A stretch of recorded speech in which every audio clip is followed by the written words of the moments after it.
نظام اسلام کے اندر دوسرا اہم جو ہے وہ نظام حکومت.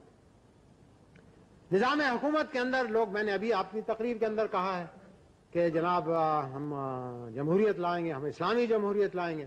میں آپ کی خدمت میں عرض کرنا چاہتا ہوں، کیا آپ کا یہ یقین ہے یا نہیں؟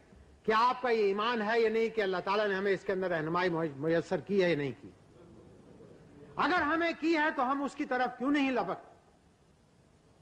قرآن کے اندر سورہ شورا موجود ہے، اس کے اندر نہایت اہم وضاحت کی گئی ہے. گو اس میں کوئی شک نہیں کہ نظام اسلام، جو اسلامی احکامات جو ہیں وہ آپ کو ایک نظام حکومت کا صحیح ڈھانچہ نہیں دیتے، لیکن آپ کو اصول دیتے ہیں. تو یہ کیا لازمی ہے کہ ہم اپنے آپ کو کہیں کہ جناب ہم یہاں پر پارلیمنٹری فارم لانا چاہتے ہیں؟ کوئی کہتا ہے جناب ہم یہاں پریزیڈنشل فارم لانا چاہتے ہیں. میں آپ کو ایک نام دیتا ہوں صحیح معنوں، ہم یہاں پر شورا کریسی لائیں گے انشاءاللہ. ڈیموکریسی کی کریسی لے لیجیے آپ آٹوکریسی کو نہ لائیے، آپ ڈکٹیٹرشپ کو نہ لائیے، آپ تھیوکریسی کو نہ لائیے، آپ شورا کریسی کو تو لائیے، کیونکہ یہ تو اسلام کا قانون ہے. لہذا پاکستان کا جو نظام حکومت جو ہے وہ شورا کریسی پر مبنی ہوگا، وہ اسلامی نظام ہوگا، وہ اسلامی جمہوریت ہوگی، جس کے اندر انشاءاللہ اللہ تعالی ہمیں کامیاب